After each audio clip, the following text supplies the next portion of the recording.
Integrity Houston, you ready for the event?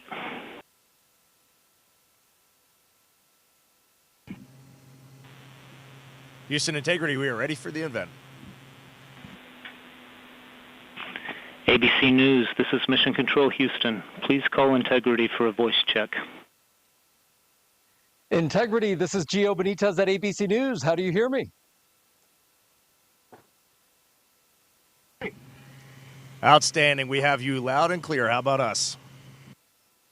I hear you loud and clear, and I truly cannot believe it. You are quite literally on the way to the moon right now and still speaking with us.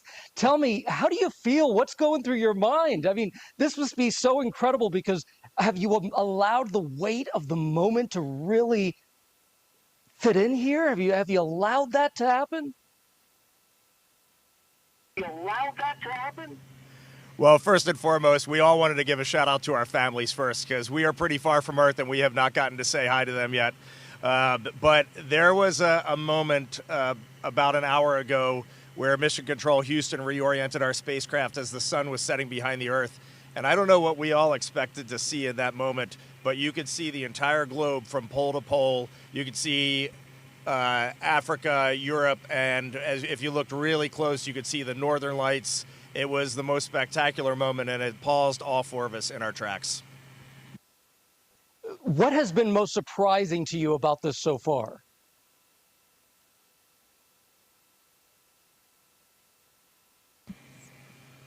Well, I think probably one of the things that surprised all of us is when those solid rocket boosters actually lit and we left the pad. It was just a moment of disbelief, and yeah, the fact that we launched, it just totally takes you by surprise, even though you're expecting it, at least for me anyway. And I just had a huge smile across my face. Did it feel different? Because I can imagine that's such a powerful rocket that must have felt different for you.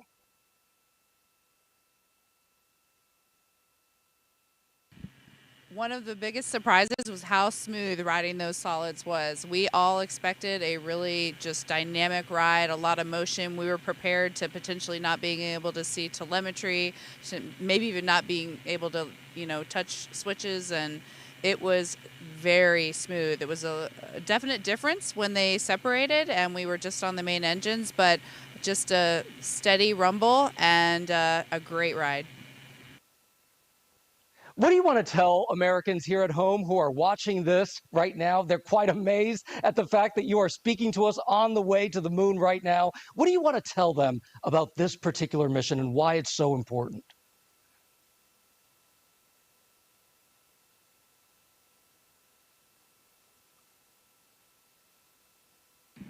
First and foremost, I would just like to say thank you. Your support and trust in us has enabled this, and so many people that have worked for so long to make this possible. But also, we're just getting started. We've worked really hard, and even though we were a little surprised to actually launch yesterday, we have a lot of mission left ahead of us. And so I really want to tell them, stay tuned and keep tabs on what's going on. NASA's doing a great job of communicating all the things to come. I can't even tell you how many cheers were there on the ground. I was there watching you all lift off from the Kennedy Space Center, and everyone was so excited, so happy, and that was just incredible. Jeremy, I know this is your first time in space, and you're surrounded by all of these space vets. What's it been like for you that this is your first mission there?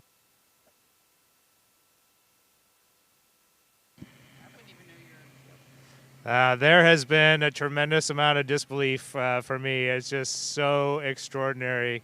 I just kept saying to them yesterday, I really like it up here. I wish I could have got here sooner. It's just such a tremendous place to be. The views are extraordinary. It's really fun to be floating around, and it just makes me feel like a little kid. I heard that there was a little bit of an issue with the toilet. Which one of you was the plumber?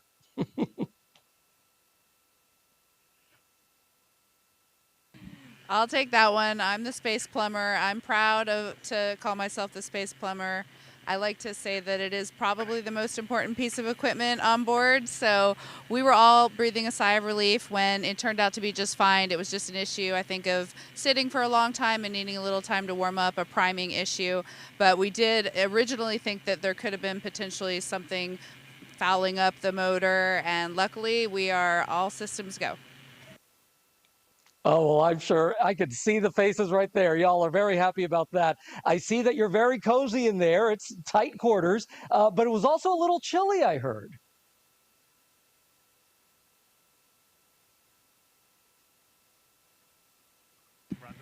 It is quite cold, and yeah, we're wishing we had the lower temperature sleeping bags with us.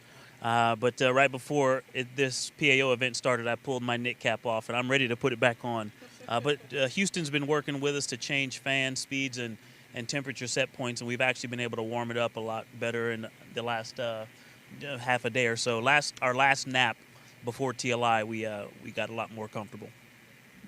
Well, that's a really interesting question. How is it that you take a nap in there? What does sleeping even look like?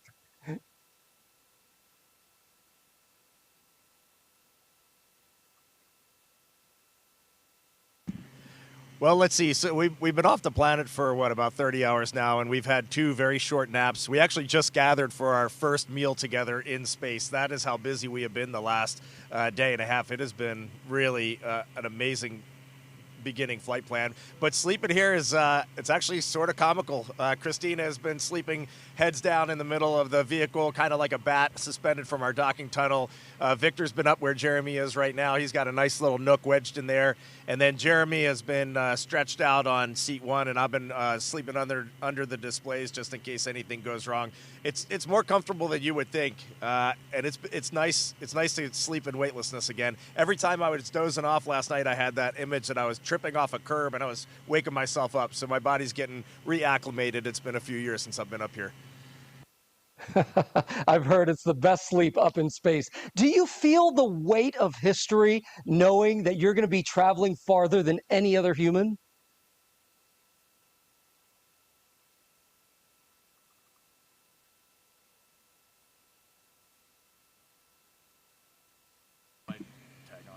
You know, it's a remarkable thing. You would think it would be weighty, but we just feel like we're lifted up by the team that supports us, and you just sort of execute the plan. A lot of people telling us how to work this and manage this vehicle, and a lot of great training, and you just kind of go step by step, which I think is pretty remarkable what this team can do, and it really highlights their excellence. And I think I just want to add, we just got done our translunar injection burn, and it was pretty tense moments there. For a second, and when we got done that burn, we just kind of looked at each other as a crew. We have been to the moon before in 1968 through 1972. It's been a long time since we've been back, and I got to tell you, there is nothing normal about this. Sending 4 humans 250,000 miles away is a Herculean effort, and we are now just realizing the gravity of that. Yeah, nothing normal about this. What are you most excited about once you get to the moon?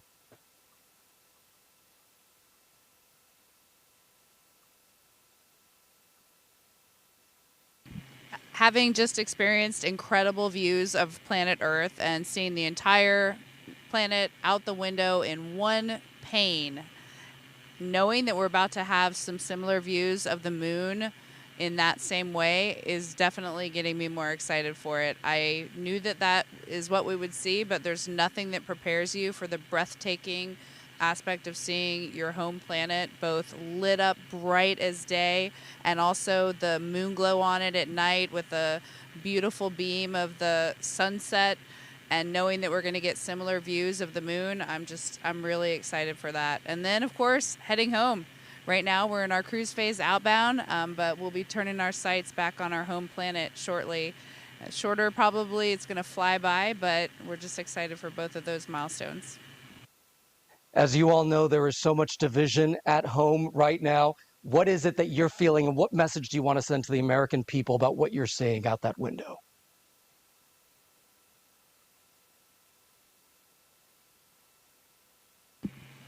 Well, the first thing I would say is trust us. You look amazing. You look beautiful.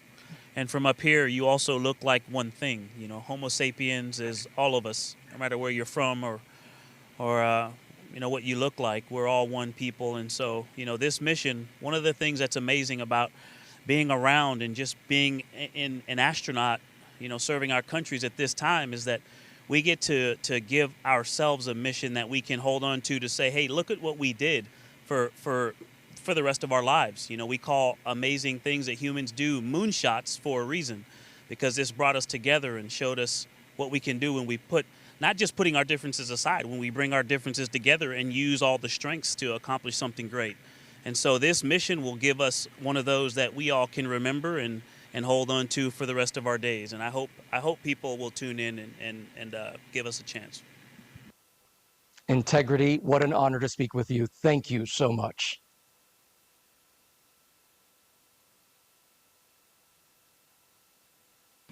Thank you for being with us. Integrity. This is Houston ACR. That concludes the ABC News portion of the event. Please stand by for a voice check from Fox News.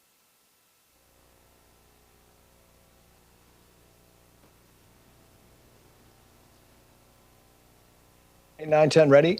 Integrity. This is Trace Gallagher with Fox News. How do you hear me?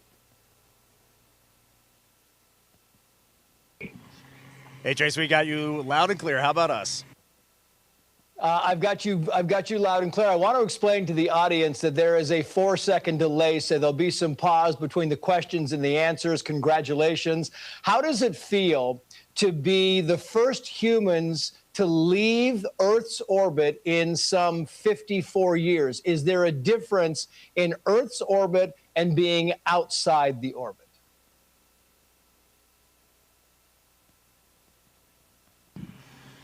Well, we are still technically in Earth's orbit, although we did just do our translunar injection burn, and so we are definitely 100% on our way to the moon. The lunar gravity will take over in a couple of days here and start pulling us around the far side. At the end of our translunar injection here about an hour and a half ago, we just really looked at each other, and I know the United States has done this 1968 through 1972, but this is unbelievable that we can put our minds to something and pull it off. This is an unbelievable technical accomplishment. Yeah, I mean, it really is unbelievable to us. We watched this thing. It was just this flawless launch, and it was unbelievable to watch. And what really fascinates me about this is that you, in a few days, will become the first humans to travel the farthest in space, more than anybody else has ever done. It took us a long time to get back here, and now we're about to exceed that. Is that a moment of pride? Is it a moment of history? How do we feel about that?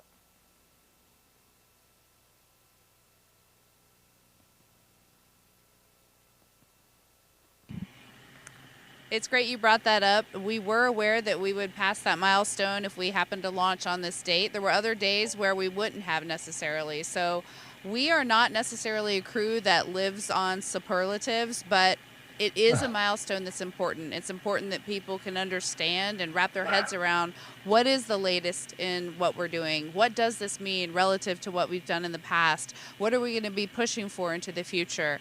We think that the journey that we've been on and all of our teams have been on with us is so much more than just one number.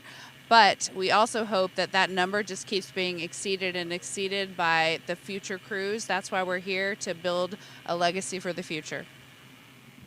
You know, it's interesting because yesterday, I mean, this thing went off almost perfectly, right? It was on time. Was that surprising? Because, you know, you look back just in recent history and missions tend to be delayed, sometimes hours, sometimes days. This thing went pretty much according to what everybody was hoping it would do. Was that somewhat surprising when they said we are a go for launch?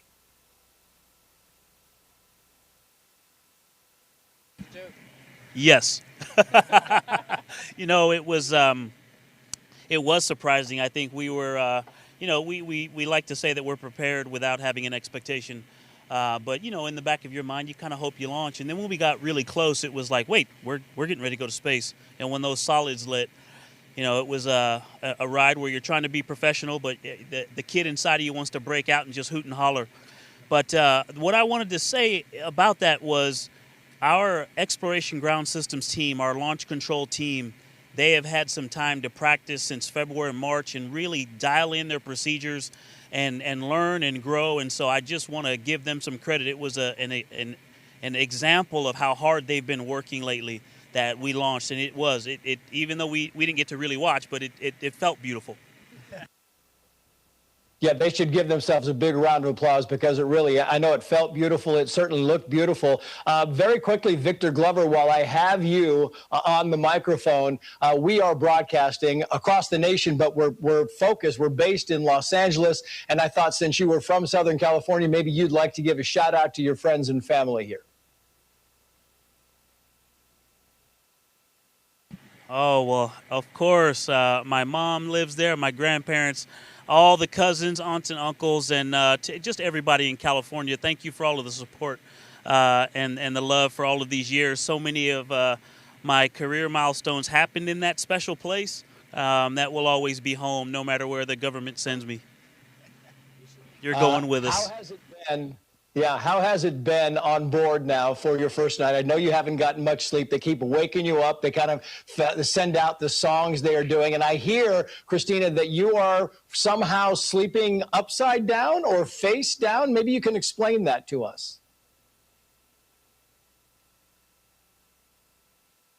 Sure. Yes, it has been a great couple of days just learning how to live in Orion. And I would love to give a quick shout out to our families before we keep going on with the questions, just because we haven't had a chance to say hi to them. And it's just so great to have had their support building up to the launch. And we miss you guys already. Living in Orion isn't quite the same as being at home with our families, but yes, some of the exciting things are the burns that we do. They kick off with such an acceleration that most things that you see Velcroed around that aren't actually fastened down all fall down to the floor of Orion.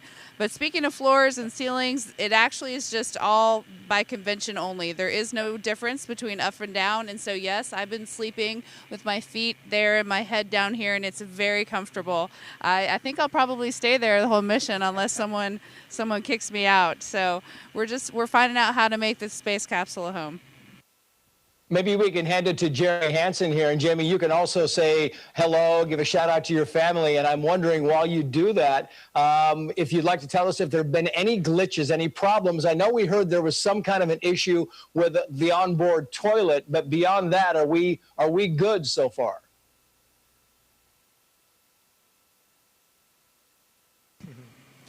Yeah, great to have a chance just to say thanks to my family and missing them, and for the support from Canadians back home. Really appreciate the opportunity to be here and do this. We did have another little surprise today. I mean, the vehicle's in great shape, and we feel like everything's going really smoothly. But on our way to the translunar injection burn inside of 20 minutes, we did get warning message that, emergency message for cabin leak suspected, which grabs your attention because this is right when you're coming through some of the higher density orbits and you might run into something.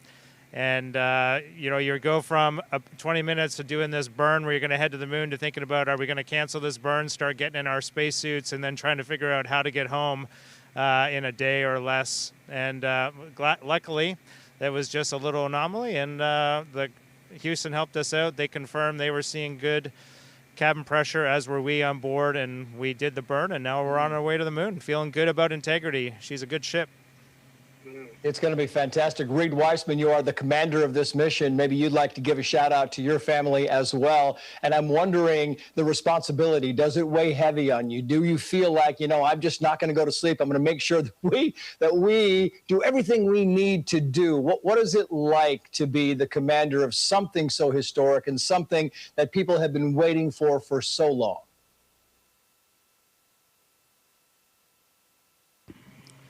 Well, to answer that, I'm learning from my crewmates here. I'm flying in space with two of the most skilled astronauts that we have, most accomplished astronauts. And Jeremy, on his first day in orbit yesterday, was just getting the job done 100%. So my job here is pretty easy. Definitely sometimes you get a little bit nervous. There's a couple things that caught our attention so far, but it's going great. And my job is very easy. I am definitely getting pulled along by my crewmates. And then you gave me the opportunity. I'm taking it. Say hi to my family, my dad back in Maryland, and my brother probably heading home to Washington, and then everybody back in Houston. My daughters, my girlfriend, everybody's doing great back there. Thank you. I guess really, lastly, what we really need to know is, are you happy so far with the food? Are you happy so far with the wake-up songs and the music? Any kind of request that we can make on your behalf while we get a chance to talk to Mission Control a little bit later? We get a chance to talk to Mission a little bit later.